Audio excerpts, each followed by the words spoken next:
Sebelum masuk ke pembahasan alur ceritanya, Mimin ingatkan bahwa video ini mengandung spoiler, jadi pastikan kalian sudah mengikuti dan menonton episode sebelumnya.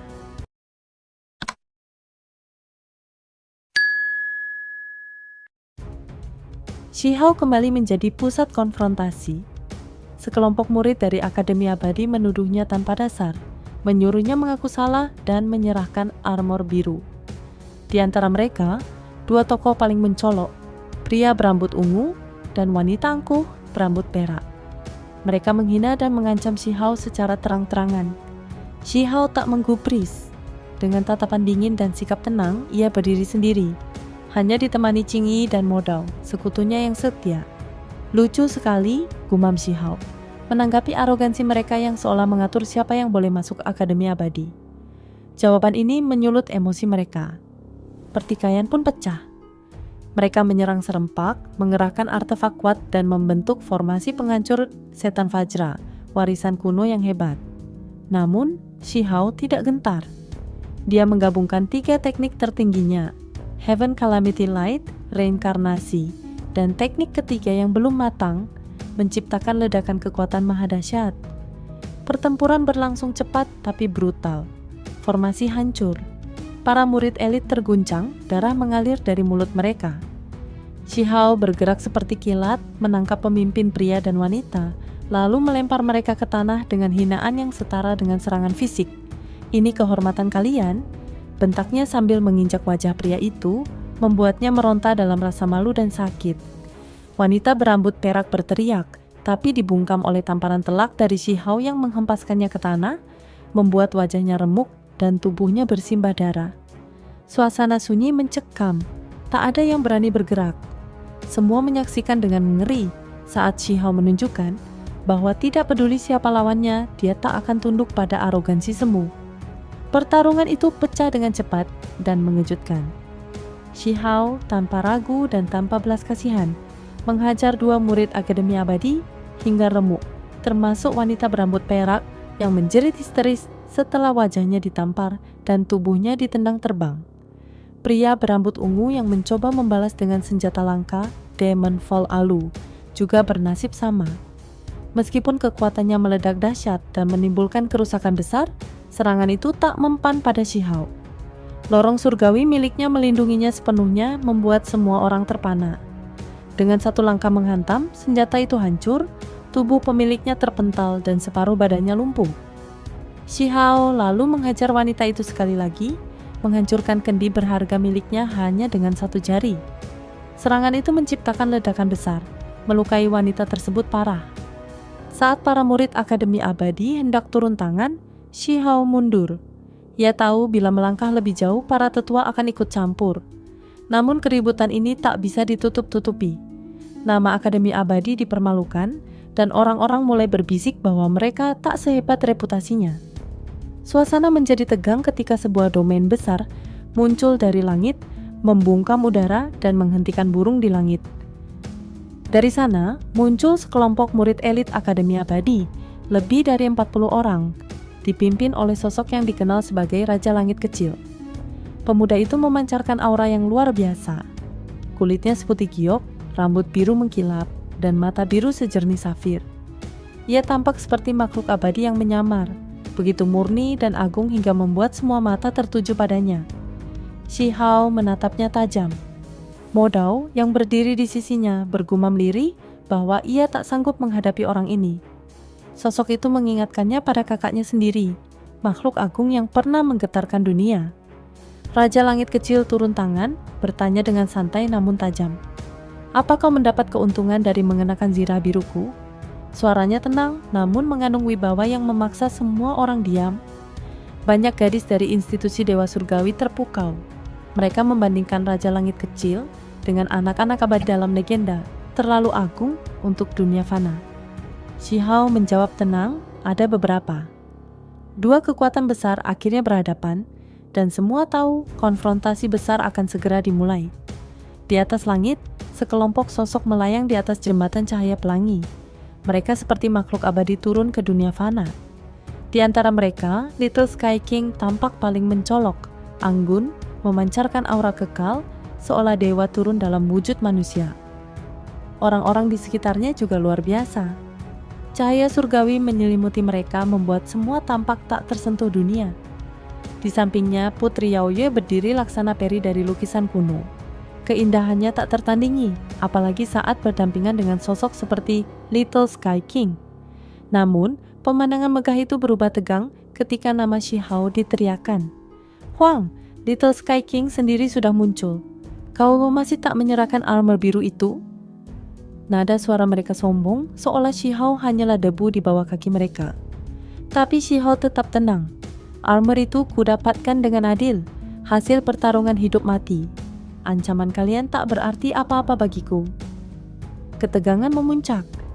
Banyak yang menanti kekalahan Shi Hao, berharap dia dipermalukan.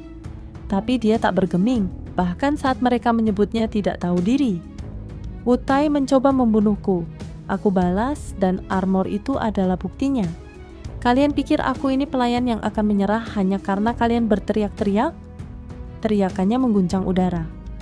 Jembatan cahaya di langit memanas, sinar berwarna-warni berputar-putar. Serangan pun datang, lebih dari 10 teknik surgawi mengarah padanya. Namun Shi Hao hanya mengangkat tangan, teknik True Primordial Record membubarkan semuanya dengan tenang. Ini mengejutkan semua orang, bahkan Little Sky King ikut memperhatikan. "Kau masih punya kesempatan terakhir, Wang," kata salah satu dari mereka dengan nada tinggi. Shi Hao mengejek. "Sejak kapan kalian jadi hakim dan juri? Ini hanya masalah kecil, tapi kalian berlagak seperti aku penjahat besar. Tersesatlah." Saling sindir pun berlangsung panas. Shi Hao bahkan menyebut para pengikut Little Sky King seperti budak yang berebut tunjuk kesetiaan. Akhirnya Little Sky King sendiri angkat bicara. Ia tetap tenang, suara lembutnya kontras dengan kekuatan yang terasa menakutkan. "Armor itu penting untuk melawan wilayah asing. Aku minta kau kembalikan." Shi Hao mendongak. "Kalau begitu, mari bertarung. Aku tak akan menyerahkan apapun hanya karena tekanan kalian." Semua orang gempar. Shi Hao menantang langsung Little Sky King, seseorang yang sudah menyatu sempurna dengan benih Dao, tingkat kekuatan tertinggi. Namun, Little Sky King malah mengusulkan pertarungan beradab. "Kita bisa uji teka-teki Dao kuno. Atau aku berdiri diam dilindungi cahaya abadi. Kau bebas menyerang. Jika aku bergeser satu langkah saja, kau menang." Penonton tercengang. Itu kesombongan tingkat tinggi, menunjukkan betapa yakinnya dia pada kekuatannya. Tapi Shi Hao tak tertipu. Ia tahu sekalipun ia menyerang dan berhasil menggoyahkan Little Sky King, hasilnya hanya akan menjadikan dirinya pemeran pembantu dalam kisah keagungan Sang Raja Langit Kecil. Jika kau ingin bertarung, mari bertarung sungguhan. Tak perlu permainan omong kosong. Putri Yaoye mencoba menengahi, memohon agar Shi Hao menahan diri. Tapi suasana sudah terlanjur memanas. Pengikut Little Sky King menolak berdamai. Akhirnya, Shi Hao menatap langsung pada lawannya. "Kalau begitu, kita selesaikan ini di panggung tingkat dewa." Arena Dewa Surgawi menggantung megah di langit, tempat yang tak hanya memungkinkan pertarungan hidup mati, tapi juga memiliki batasan yang bisa disesuaikan dengan tingkat kultivasi petarungnya. Shi Hao mengusulkan duel melawan Little Sky King di ranah yang sama. Ini bukan hanya tantangan, tapi penolakan halus terhadap anggapan bahwa dia butuh pengampunan dari lawan yang dianggap lebih tinggi tingkatnya. Reaksi keras pun muncul. Banyak yang menilai usul itu konyol. Mengapa seseorang selevel Raja Langit harus menurunkan diri demi bertarung setara? Namun Shi Hao tetap tenang. Ia tahu kekuatannya. Sementara itu banyak murid tergerak, terpesona oleh potensi duel antara dua kekuatan besar ini. Namun, Little Sky King menolak secara halus.